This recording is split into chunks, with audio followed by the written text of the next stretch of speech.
खटमल और बेचारी जू। एक राजा के शयन कक्ष में मंदरी सर्पिणी नाम की जू ने डेरा डाल रखा था।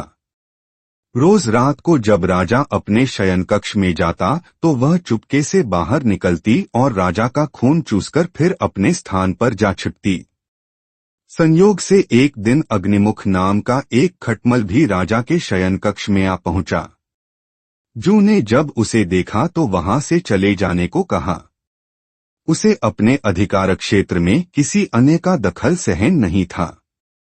लेकिन खटमल भी कम चतुर न था। बोला, देखो, मेहमान से इस तरह बर्ताव नहीं किया जाता। मैं आज रात तुम्हारा मेहमान हूँ। जू अतः खटमल की चिकनी चुपड़ी बातों में आ गई और उसे शरण देते हुए बोली, ठीक है, तुम यहाँ रात भर रुक सकते हो, लेकिन राजा को काटोगे तो नहीं। उसका खून चूसने के लिए खटमल बोला, लेकिन मैं तुम्हारा मेहमान हूँ, मुझे कुछ भी खाने के लिए, और राजा के खून से बढ़िया भोजन और क्या हो सकता है।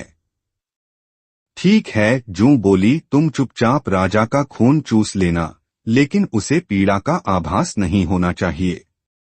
जैसा तुम कहोगी बिल्कुल वैसा ही होगा, कहकर खटमल शयन कक्ष में राजा के आने की प्रतीक्षा करने लगा। रात ढलने पर राजा वहां आया और बिस्तर पर पड़कर सो गया। उसे देख खटमल सब कुछ भूलकर राजा को काटने लगा, खून चूसने के लिए।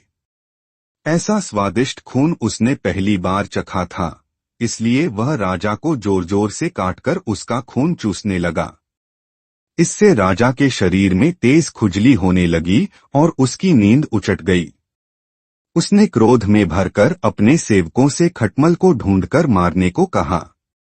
यह सुनकर चतुर खटमल तो पलंग के पाए के नीचे छिप गया, लेकिन चादर पर बैठी जू राजा के सेवकों की नजर में आ गई। उन्होंने उसे पकड़ा और मार डाला। यह कहानी भी एक महत्वपूर्ण शिक्षा देती है कि हमें अजनबियों की चिकनी चुपड़ी बातों में आकर उन पर भरोसा नहीं करना चाहिए, अपितु उनसे सावधान ही रहना चाहिए।